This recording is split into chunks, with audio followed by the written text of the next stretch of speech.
einfach nur einstudierte Alte und eben darum so richtig laszive.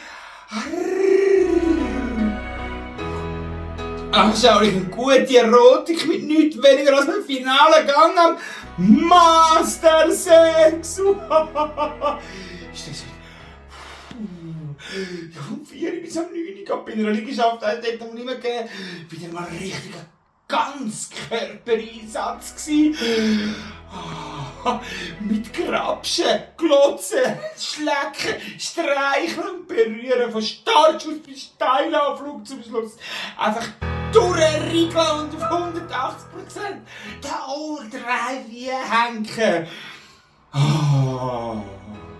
Sorry. Bin erst gerade heimgekommen, schön. In dem Sinne Hi und Hallo. Einfach, wow, ein starker, breiter, anziehender Mann scheinst du mir zu sein. Salut du! Und kaum bin ich fertig gewesen, habe ich fast vergessen, gell? Völlig neben den Schuhen, hey, ich kann das sagen.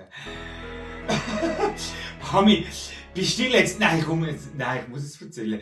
Nein, verwünscht, wie ich mich gut 5 Minuten lang mit einer Wasserflasche unterhalten habe. Ja, was sonst, gell?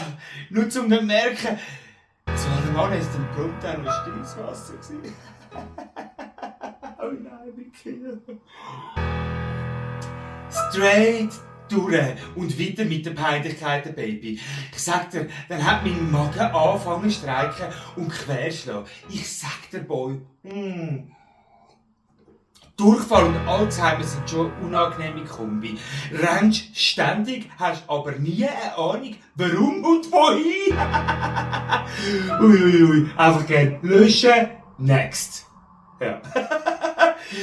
Lassen wir alles so stehen, der BH sitzt, der Prosecco ist schön quirlig, der Lippenstift ist drauf, der Morgen durch und ich, nein, mich kannst du nicht mehr. Nein, ich kann sagen, vor allem nachdem dann noch dazu dass blinde Kran steht, mit dem ewigen Praktikant auf der internen Sicherheit gekommen ist, am Lukas. Weißt du, ich meine, so ein deutscher, strammer Burschel. Der hat nur so gemeint, darf ich die Werte Schönheit und Frau heute Abend zum Essen führen? So gegen Sex. Ich hab's nur geschüttelt. Und natürlich hab ich zugefragt und nur so gemeint, nein, mein Toyboy, für dich kommt's gar nicht. Los geht's. Bis zum nächsten Mal.